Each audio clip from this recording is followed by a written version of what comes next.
Hello there. I'm Steve Barnes. Welcome to Sweet Child of Time, the podcast about time. Specifically, this time, it's the 1870s time, Little House on the Prairie. We watched The Raccoon today, and we're going to discuss that. So who is we? That's myself and my guest for the week. He used to be a co-host, but now he's a guest, so I guess I have to treat him a little bit nicer. That would be James McCollum. Ahoy there, James. Ahoy. Yeah, today we will be super nice. We will not be arguing because if we do, the other will cry. Well, maybe like when that happens, we'll make up and we'll like have a nice cry about like our makeup session. Okay. Well, is that related to the Little House on the Prairie? I was just quoting Michael Landon on this episode. Okay, gotcha. I was just quoting the general state of things, which is like everything will make you cry eventually. Like, I don't know, brushing your teeth is a tearful event because you got to thank Ma for the toothpaste. Okay. I thought you meant like if you kept going, eventually your gums will bleed and you'll start crying. I mean, it could. You got to inspect these kids for these things. Like you missed an episode a while back where we were watching, and Ma was like inspecting their hands to make sure that they got all the dirt out of their fingernails and stuff. So you got to watch out for these prairie kids. Yeah, but what you shouldn't, inspect with a fine-tooth comb is a wild beast coming into your abode. A little short-sighted. Most country folk or prairie folk, when that happens, they see a wild animal as like what it is, an animal. Like, get out of here, get away from our garden. But no, the Ingalls will just welcome to our home. You're now part of the family. We're getting ahead of ourselves talking about the Raccoon. Did you notice on the title card, James? The first thing I'm going to say about the title card is it was spelled wrong. Oh. Right off the bat. They spelled it with one C instead of two C's. Okay, dang. They couldn't, deep fake that? No, not Little House, man. You do not mess with this property. You can make a new Little House 2026, but you don't go back and deep. I bet you people have already done that, James. I do not want to look online to see if anybody has made any AI modern versions of Little House. I'm sure they're out there. No, just to change the title card. Not even for that. Keep it pure, James. Keep it nice and pure. No. Back November 1974 is when this was released. Little Stevie was just 2 years old. Little James was just wasn't even a gleam in anybody's eye at that point. Yeah. I think I'm the age of your mom. So like we were both 2 years old. My mom's a little bit older than you and my dad's slightly older than you. Okay, a little bit and slightly. See, we're about the same age. We're probably Gen Xers, right? I think so. Speaking of Gen Xers, are you familiar with Danny Bonaducci? Danny Bonaducci. I know I've heard the name. Why do I know it? He's an internet personality. He was a 70s actor, redhead guy. Oh, yeah. He was in like Surreal Life and all of that. Exactly. Yep. His dad is the writer of this episode. His dad is Joseph Bonaducci, and he wrote this episode, The Raccoon. So, yeah, first off, James, I invited you on the podcast as a guest here. So I need to know, like, little James growing up, did you ever watch Little House on the Prairie, or did you have any impression of it when you were a kid? I know I did, and I always thought it was a contemporary show because it was always on some channel. So I'm like, they just made this period piece right now like it's a brand spanking new show, and it wasn't. It went till, what, 85? 83, but yeah, 83. Close. So, it still wasn't even contemporary by that metrics. But when everything looks old, you could be like, hey, this was filmed today. Yeah, you could. I mean, it's kind of unfortunate the way we watch it on Amazon Prime, because when it came out, it was color coded along with our TV sets at the time.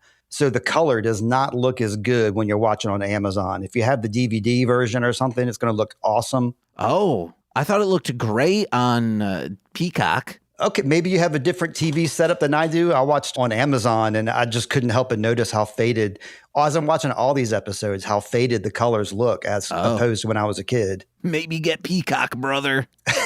I mean, I actually have it, but I prefer to watch my Amazon Prime because I love my Amazon overlords, James. Man, I found out, I think it's 73% of people in the United States who use Amazon, like have used it within the last 12 months. And I'm like, I'm not one of them. I'm outside of that 73%. You stand above, dude. Congratulations. I like to hear, because this is a terrible household when it comes to Amazon, because we do buy Amazon. I just bought a phone case from Amazon recently, so I'm very guilty of this. Wow. Get out of here. He's shaking his head. I don't disagree with you, James. You should shake your head at me.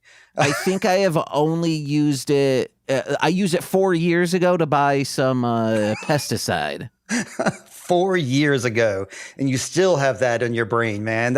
You're a real one. I got to say, You're definitely a real one. So as a real one, which other real ones do you see on this podcast on this show, Little House, that you kind of identify with, or who do you like in this show? I guess the dog, because he's the only one making any sense in this episode. Everyone else is like, guys, quit. You're all doing this improperly. That was one of my notes, is that Jack is like the hero of this episode, because he's pointing out everything that's wrong. And sometimes he's listened to and sometimes he's not, but he's always a good boy. That's for sure. Okay, here's an interesting question for you. I'm going to ask this of everybody that I'm going to have on the podcast here. If you, James, as your personality is now, but you were the 1870s version of James. So like, for example, like instead of like horrorcore rap, you were into like... I don't do that anymore. What? People, stop bringing that up. Okay, well, what do it anymore? Name one thing that you're into, music genre. Rap music. Okay, rap music. Instead of rap music, you're into like naughty limericks. Like you're the 1870s version of yourself, but you're definitely yourself. A poet. You would just say a poet. Okay. Well, let's say that you are that version of yourself, the 1870s James. It's kind of like into the same stuff you're into now, except for the older version. You show up to Walnut Grove one day because you're like just, looking for work, looking about. If you showed up in Walnut Grove, what do you think your episode arc would be? How do you think you'd be received into town? And like, where do you see yourself working/living? Well, I watched one episode that mainly focused on their house. We don't see the town until they go to the doctor. Sorry, then. So you're not 100% familiar with like the town logistics or anything. Do they have a brothel? No, definitely not, James. They have a church. They have a hardware store. They got a lumber store. They have a post office. That's pretty much it. I guess I'm working at the post office. All right. Like eventually at the post office is where they, there's a doctor's office in the back. So if you have any ailments, you can pop back there and check that out. And eventually they get like a printing press, and they start doing that in the post office too, in like later seasons of this episode. Yeah, then that. I'm working there. I'm putting my poetry in every single envelope, shipping it out. I'm going to say, because Heather is not going to come on the podcast, but I've asked her all these questions too. And she had probably the best answer, I think, is she said, because she works at the State Corporation Commission, I should say. And so there's taxes involved. So her arc is she comes into town. She's the tax person. People don't like her because she's like, you owe me 10 cents for taxes or whatever. But then she goes to the Olsons, the rich family in town, and is like, you guys owe me like $45. And like everybody in town before was like, we're not going to pay taxes. No way. But then they're like, $45 for the Olsons. Yeah, tax them. You better pay that, Olsons. And then the Olsons are trying to rally the town in support. But the town is like, we're going to pay taxes now because we love it. And then Heather's the hero of the city. Okay. So then I guess like through my dirty limericks, you say, everyone's like, whoa, yeah, we should have a brothel here.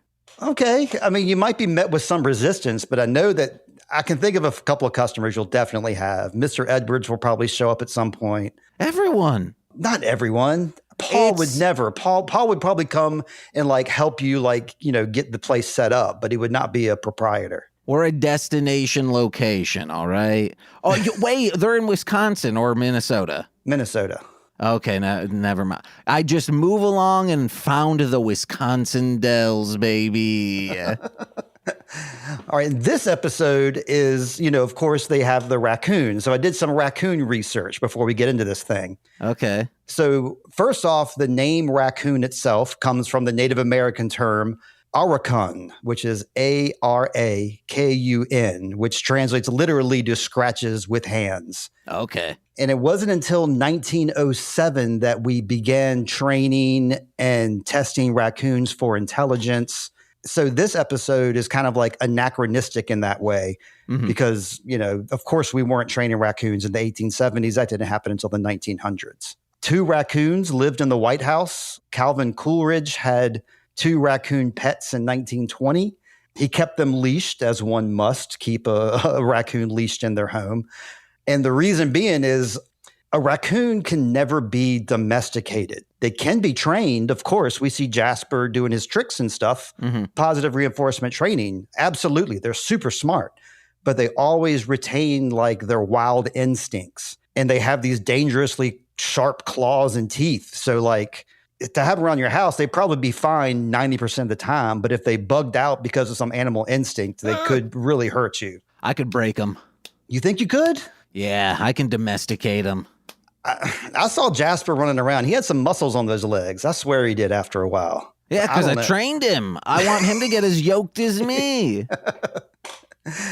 Real quick, it's me and him. We come to town and we're yoked and we're ripping Bibles in half. Or I guess not Bibles, phone books for the Bible.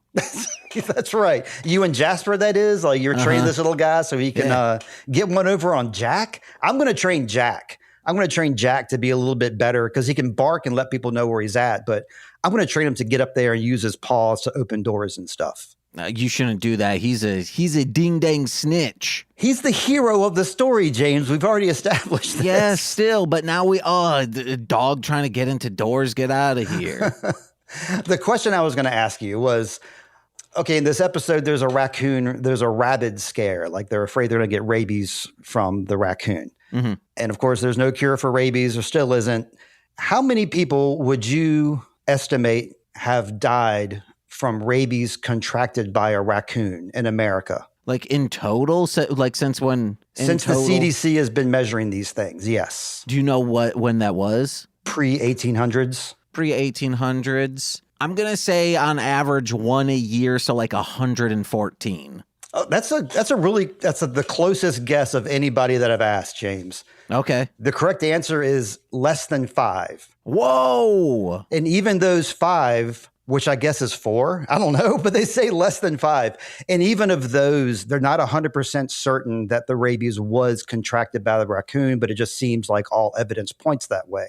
The reason being is because when raccoons go rabid, they hibernate, they hide, they want to get away from everybody. So even if you go to bother it, it's going to want to get away from you instead of attack you. So you don't get rabies from raccoons. You get them from bats. Like 70% of rabies cases have come from bats. Now, is that 114? You mean, oh no, wow.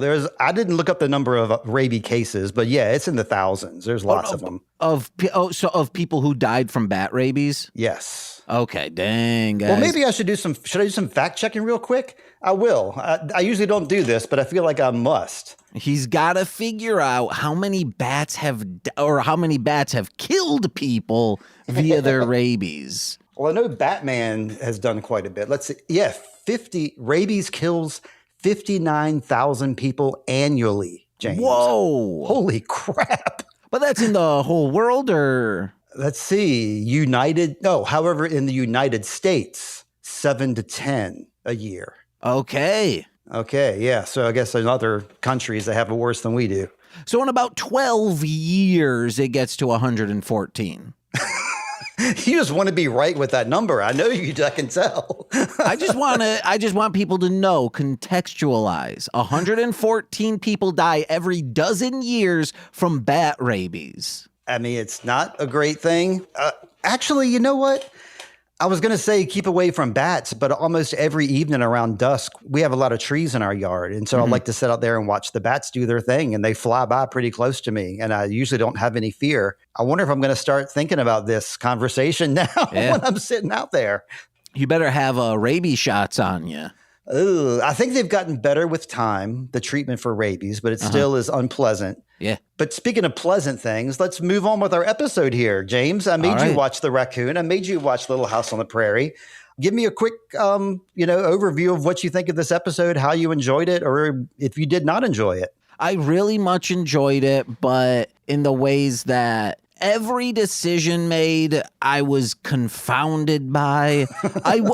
At the end, I thought he was going to see Jasper and go, "Kadoosh," and, you know, Raccoon explodes, but it doesn't. And I was like, oh, yeah, because if he did have rabies, he would have been long gone. That means there was I called that. I was like, it's probably another raccoon. And then I did not call that. That's pretty smart. I did call like, oh, Jasper's probably barking at, or Jack is barking at Jasper at the end. And when he goes out, oh, Jasper, I got to kill you real good with my longest gun. And then he's like, Jasper. And then I thought in that moment he was going to lift his gun and say, hasta la vista, kadoosh.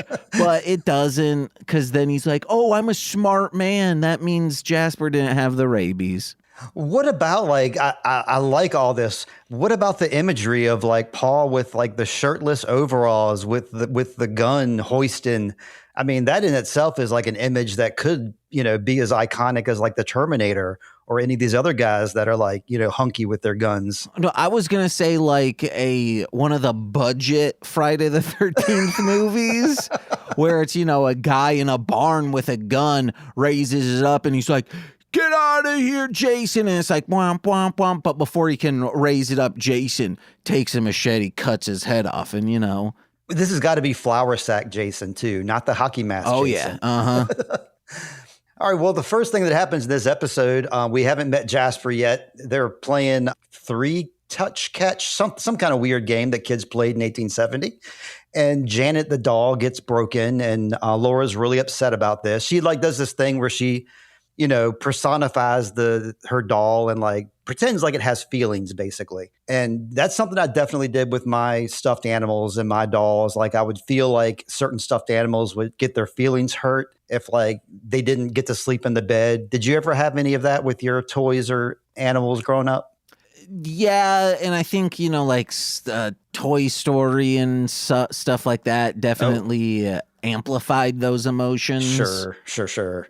Yeah, for me, we didn't have Toy Story, so like I think this is just, I mean, neither did Laura. I think this is something that kids have always done is like pretend like inanimate objects are, you know, friends, especially lonely kids in the prairie, I guess.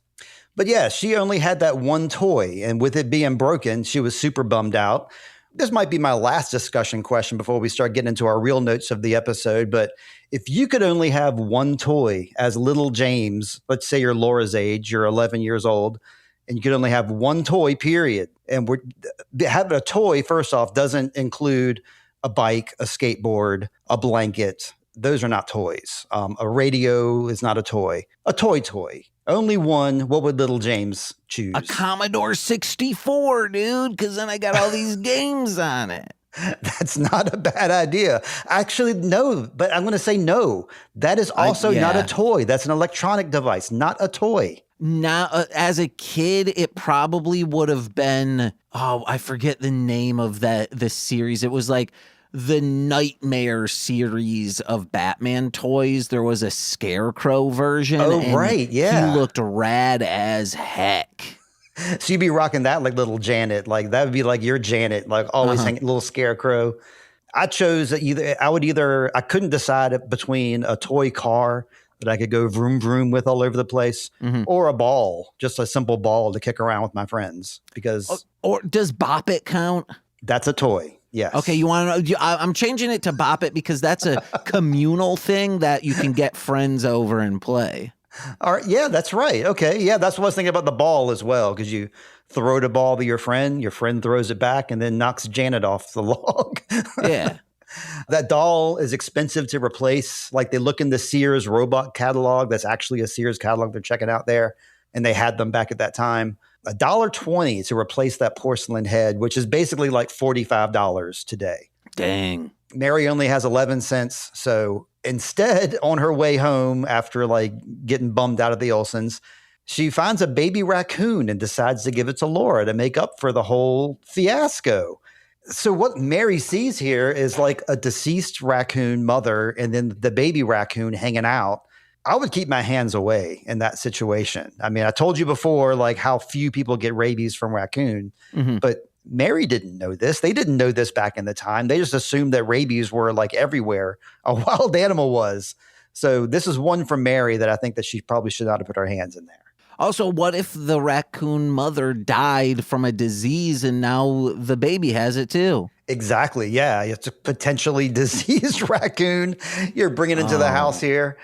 We did see that the mother raccoon had a lot of like track marks on her arms. I think she could have been sharing needles, and passed that whatever disease in childbirth down. Damn, I didn't even, you're bringing me down now, man, thinking about some overdosing happening.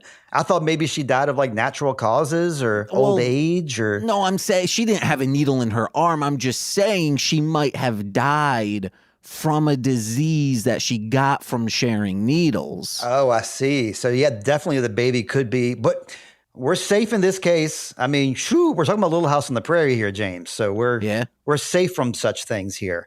Could have passed it from needle to needle, the Black Plague.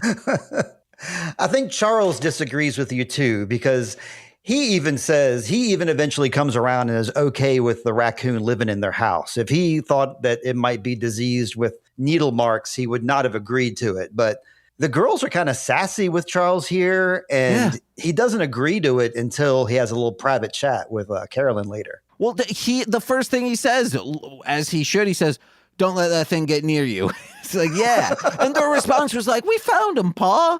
No, no. And they do the classic thing too, where they assume that like, oh, dads love new pets. Like I've been the sucker of that, where like Charlotte's like, oh, we're going to get a puppy and my dad will love it because dads love dogs. And you know how I feel about Hopper. I think you like the dog. He's okay, but he's pretty annoying, especially at moments when I'm trying to podcast or talk to my son online. He's right there beside me barking, which is a little, I mean, I do love the guy, but we don't have that bond, like that classic dad meme, loves the dog bond thing. And I think the kids assume that Charles would feel that. If you looked into our window, you would think I have that with Henry, but he is very annoying. And there are moments when I'm like, dude, you need to just get away from me. Well, yeah, that goes along with Melissa. I think the last time we talked, I was talking about Melissa and how she'll like attack in the middle of the night just because she's being playful. And if you had a pet raccoon and it was doing the same thing and it decided to be playful in the middle of the night, it would, probably slice open your arm or something. It wouldn't give you rabies, but it would definitely put you in the hospital. Yeah, because it can hold a knife. It can. Those little paws. Oh my God. Thank you for reminding me of that. Sweet Shot of Time is brought to you by Zencastr. Zencastr is the way we record Sweet Shot of Time. We hook up with our guests via video and we record it on audio. Recently, we've been doing video podcasts with the cast of Time Bandits. It's easy using Zencastr. You can record video or audio. You can also edit your podcast or your video via Zencastr. Join Zencastr using my promo code Sweet Child of Time and you can get 30% off Zencastr. If you're ready to start your podcast, it's time to share your story. Share it with Zencastr. That promo code once again, Sweet Child of Time at Zencastr.com. So Carrie gets a line in this episode. Could you decipher what Carrie said in this episode? Oh, this one was pretty easy, actually. Her line reads were pretty clear in this episode. I didn't write down anything she said because my previous note was he hadn't agreed for them to keep the raccoon. He said, hey, just play with him for a little bit and turn him loose. That's what you do in this case. That's right. I did kind of gloss over that fact. Kids get attached. You know how this goes. Mm-hmm. So yeah, I was going to say Carrie gets a couple lines in this episode. I love it when Carrie gets lines because she's Southern. Like the actress that plays Carrie is Southern. So she has a real hard time like enunciating words because she's young. She has a speech impediment and she has a strong accent. So almost anything she says, you can't understand. And some people hate that. And some people like myself love it. And we think it's a very endearing quality. So she got to say Jasper in this episode, and she got to say goodnight, Pa, in this episode, which made me happy. Is that the mom or the youngest? The youngest. Okay, little girl. She was like, hey, y'all, I love Iron Maiden. She is a little Maidenhead. I love Guar, and, I love Job for a Cowboy might be a Southern band, too. Maybe. Oh, man. I did not like this when Laura was like kissing and loving on her raccoon while Jack was sitting there looking all jealous. Now you have two cats now, and you had to do the thing where you introduce them to one another. And I remember like we talked about this on a very early episode of this podcast. Do you remember back when like your cats were like kind of jealous of each other or like bad vibes? They never had bad vibes until now, I think. Oh. Because Butter has been more open to me petting her. So if I'm petting her a lot, Henry gets pissed. So like, but he doesn't act. He isn't rude to Butter. He'll just like come up to me and be like, dude, come here. You're petting me. And then I do. So then I'm petting them both. And I feel very fortunate for that. Okay. Well, talking about two animals getting along, Jack and Jasper aren't exactly getting along here. And this is really, we were texting yesterday or the day before, and you mentioned you had some strong feelings. And I have a feeling I know what those feelings are about.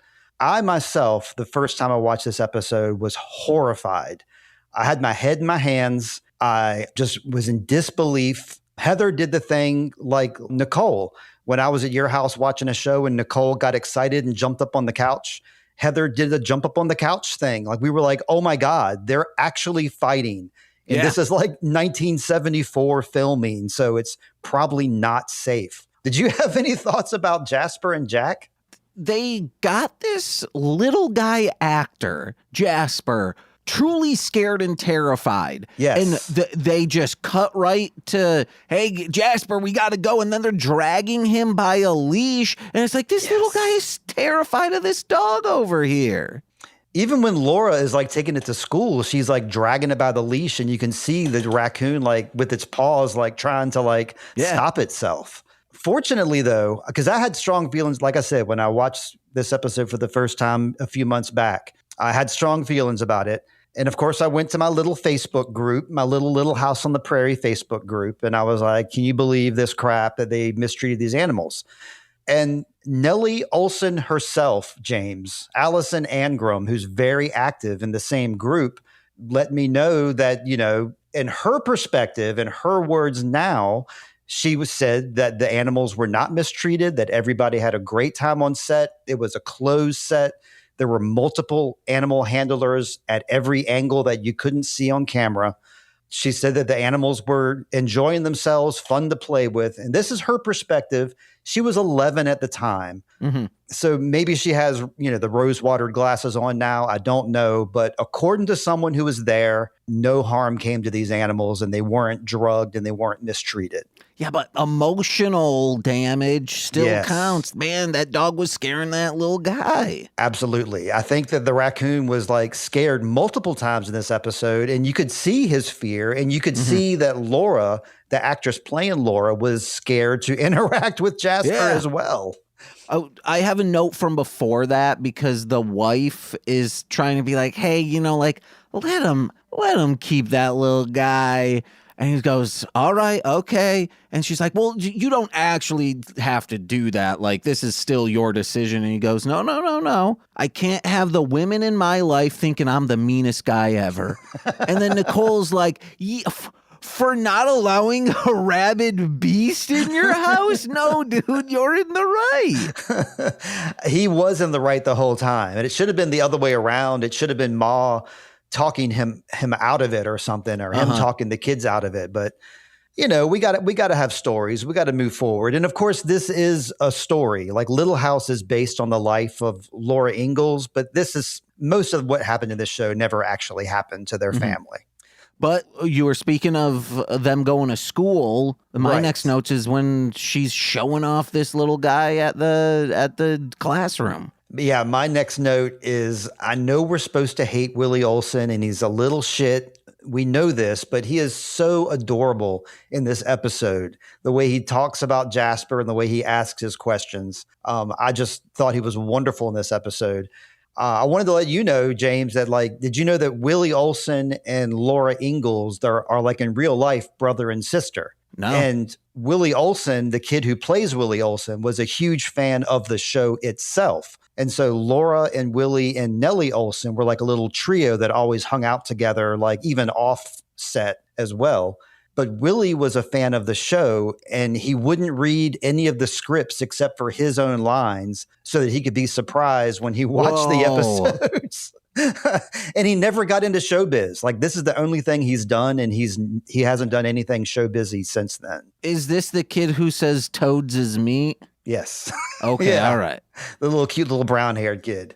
Let's see. I might have put a note ahead of time because I know we're trying to go linear here, but there's at one point where the raccoon gets bagged up, and you see that Charles putting him in a bag, and then you see him taken out of the bag. And that, of course, was like that really happened too, which probably was traumatic for a little raccoon guy as well. Yeah, it's not like Butter, who if she sees a bag, she's like, yeah, I'm going in there. And then you can lift her up. She might be like, whoa, what's going on here?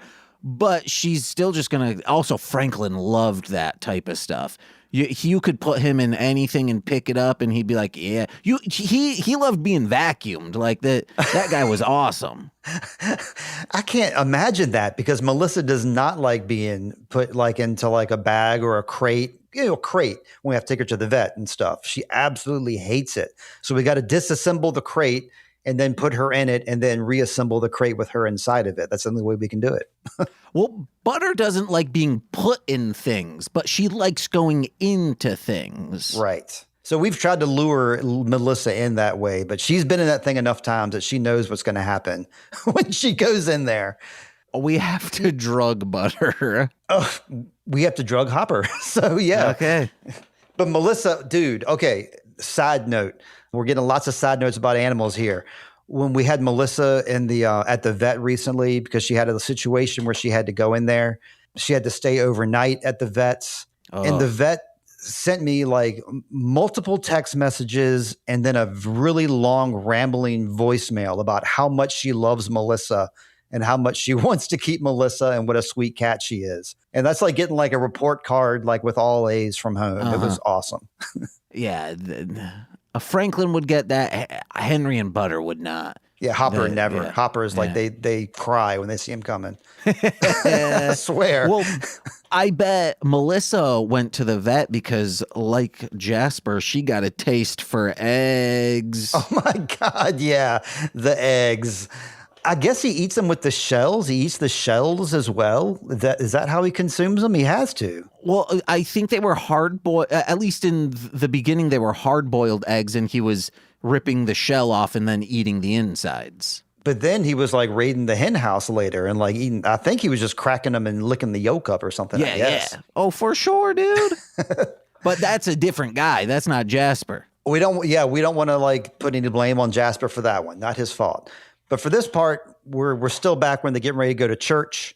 And of course, Jasper can't go to church. Another Little House note that I want to tell the audience and you is I really appreciate this about Laura Ingalls in her Little House book series that didn't quite make it to the show, was that she was really expressive about how she disliked church. And like she loved the Bible, she loved God, she loved quoting the Bible and being a good girl, she loved wearing nice dresses, she hated sermons, she hated having to sit still, she hated having to be told what to do, like being told when to sing.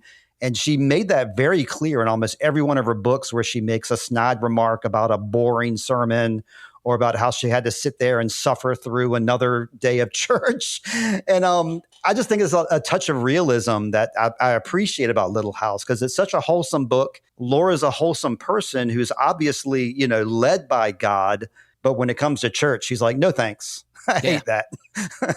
Yeah, we should take church out of the equation. Just you can learn the Bible on your own. Do that. Ask ChatGPT, hey, tell me what the Bible's all about. Laura reads the Bible for fun. She does that for fun in her own time, which is kind of cool. I read my Bible for fun, which is, I guess, like hentai. I don't know. Read the Little House on the Prairie show Bible. That's what she should be reading to make sure the consistency keeps up. Because it's true, you can drop in on any episode of Little House and you know what's happening. I guess The Mask, the Dark Horse comic, that's my Bible. Okay, all right, okay. You're wearing green today too, so that fits in well. Somebody smoke me. While they were at while they were at church. Jasper breaks into the house being naughty with his little raccoon hands and tears the house up. They brought the devil home. Everybody's mad at Jasper for this. So they stick him in this raccoon cage.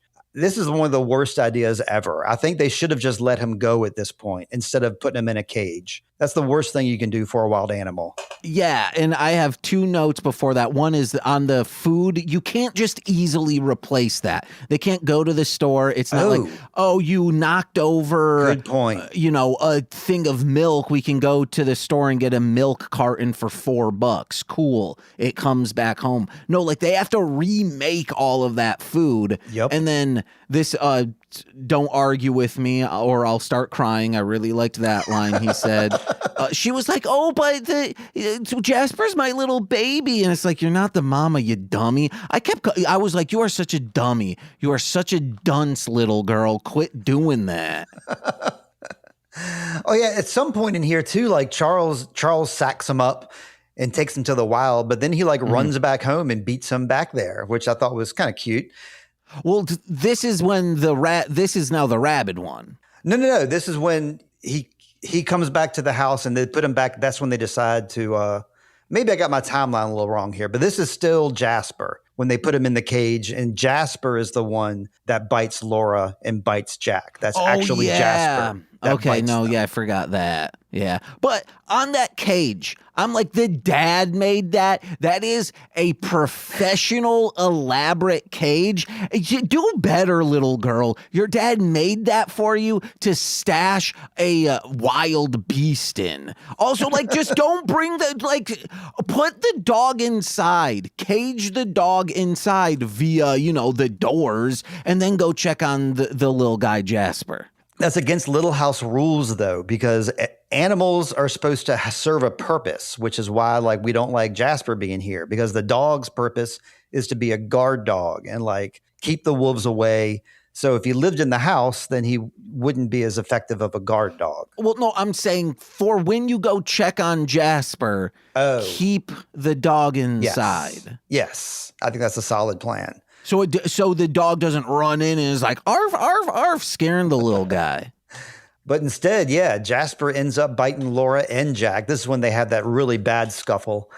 And thanks to Mr. Edwards, this happened a few episodes back, but Mr. Edwards teaches Laura how to lie effectively by leaving out details or kind of explaining the truth in a way that eliminates any fault. So she's trying to craft a lie for framing the truth about what happens here. And she makes Mary promise, don't tell Paul. That's always the big plead from, don't tell Paul. Please don't tell Paul. You have had 2 children. I have. If one of your kids, and this is also in the past, so I think it would have been even easier to detect, but if your kid had a huge scratch on their forearm, you'd be like, hey, I see that. Where'd that come from? Yeah, that's right. Correct. There's no hiding that. How did she hide it for so long?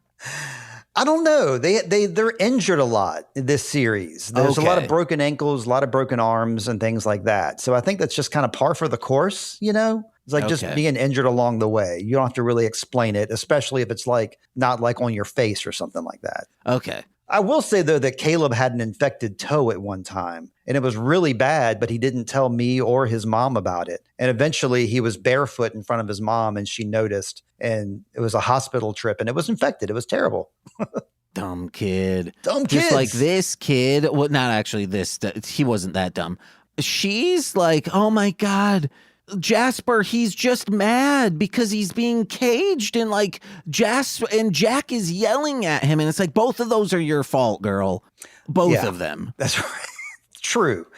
And there is some owning up to what they've done a little bit later on here. But right now, Jasper ran away. As far as we know, Jasper's gone and Laura's sad about it at this point.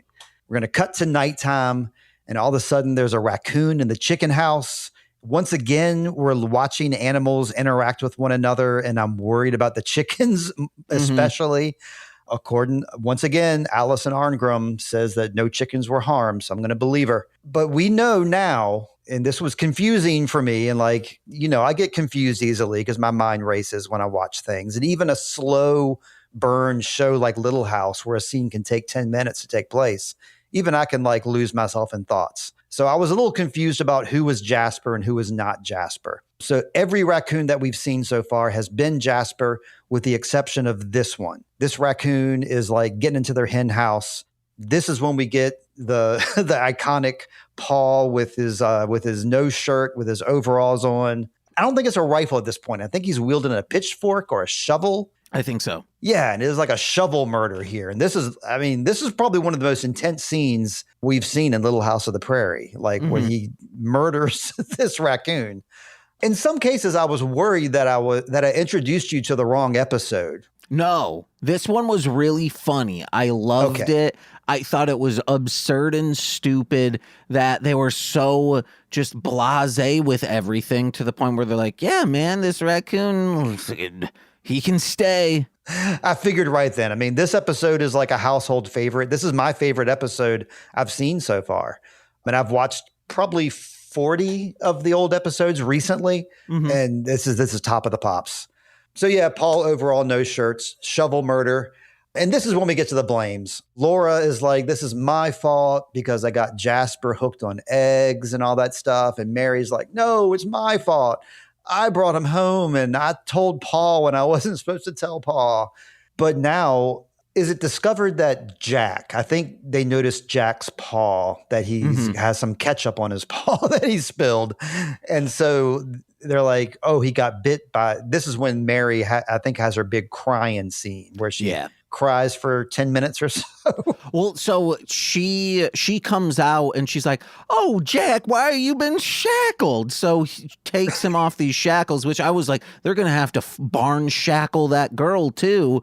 But unshackles, and he's like, the dad comes in and is like, hey, I need to talk to you. We're keeping him shackled just in case, because he got bit by Jasper and he might get rabies, and we're just trying to make sure. And then she's like, oh, what if a lady got bit by a raccoon? Could they get rabies? And he's like, yeah, why are you phrasing it that way? And she's like, oh my God, little sister got bit too. And I was like, these are crocodile tears. Nothing's coming out. I think she is sadistic and intentionally brought this rabid beast in and said, hey, yeah, treat this like a baby. No one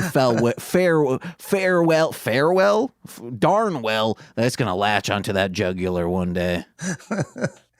What's interesting too is like this whole crying scene was it was annoying to me. I'm gonna be honest. I don't enjoy Mary. I didn't enjoy this crying scene. But I have to point out that of this show, the only person who's ever won an Emmy from this show is Mary, the actress who plays Mary. She's the only one who's ever won an Emmy. I don't know if it was for this crying stint or not, but she is an Emmy winner. So kudos to her. But yeah, we afraid that Laura might have rabies too. So we're like on the lookout for rabies. They go to the doc. He's a good kid doctor because he is real blasé with Laura. He says, I'm going to treat you as candy. Now get outside while I talk to your mom and dad about death. And this is the sad thing about Doc Baker is he's a country doctor. And almost every time he's called upon for help, it's like, there's nothing I can do. He's able to identify the problem and then let you know that there's no cure because it's 1870. So we know this is some pretty serious stuff. And my next notes are based around Laura and how she accepts this. So before I get to that, did you have any notes before that time? No, just my next note was when she's in bed talking to her dad. That's it. Exactly. She is so smart in this scene, is written so well that like she ascertains these things just from her dad's like body language and the way he answers the questions. And she's just so smart to know how serious it is and recognize that her dad is being a good dad about it to her as a child. So I just really, this is probably my favorite scene of the episode. She says, tell it to me straight, Pa. I can take it. Yep. And yeah, Jack's not drinking. So that's like always the first sign of rabies. I think it's hydrophobia is what they call that. It's what you got to look out for if you think someone has rabies. And Jack's not drinking. So Paul's like over there, like caressing his shovel, like thinking about taking it to Jack's head. And at one point, when Jack starts barking, I guess at this point, the family is like seeing his barking as perhaps like madness or something. Mm-hmm, mm-hmm. Well, I thought he was just being playful. Exactly. Me too. Like, I'm just barking. I'm a dog. But no, the family's like, okay, this is what we got to do. So we put on a real serious face and go out there with the gun. Family's in tears. But wait, here comes Jasper from the top rope just in time. And we know this is Jasper because he was taught via eggs to like cover his face. And that's why he does that with a gun pointed to his face saying, oh, please don't shoot me. If I don't see it, it's not happening. And he's like, oh my God, Jasper. But also like Jack's still there. Like what if he had become rabid since the last time you saw him? Then he jumps down and just chomps on Jack. I don't know, but I know that I love these paw tears, man. Almost every time you see these Ingalls girls or even like Nellie crying, you can see like the fake tear, like they paste like a little tear on their face. But it always seems like Michael Landon is like squeezing out real tears, and he's crying for Jasper here. Everybody is super happy. Ooh. And I did gloss over the point before this where Laura gets excited because she's thirsty. So it's like, yay, I'm thirsty. It's the sign. And then Paul is like, she's just thirsty. I thought that was a pretty intense moment for Paul. Like, give us some hope here, buddy. It was the mom saying, oh my God, it's the sign. It's the sign. And he said, no, it's a sign. We might have to shackle her in the barn later. Right. That's right. It's Carolyn that does like a bit of overacting here. It's like, she's thirsty. And like the pilot episode of Little House on the Prairie, we just watched that a couple weeks ago. And Carolyn is overacting so bad in that first pilot episode where everything is like a scream, a tearful yelp. I mean, I like Karen Grassley a lot, but sometimes her line delivery can be a little over dramatic. And this one was one of those. But I'm okay with it because everybody was happy about Jasper and that Jasper wasn't killed. And there's big hugs all around. That wraps up the episode, basically, James. Yeah, I thought it was a nice introduction. This would be a show that if I wanted, like, hey, I was high earlier, I'm trying to wind down. Yes. Nicole's out of town. What do I fall asleep to on the couch to? Yes. Hey, I'll turn on Little Prairie House on.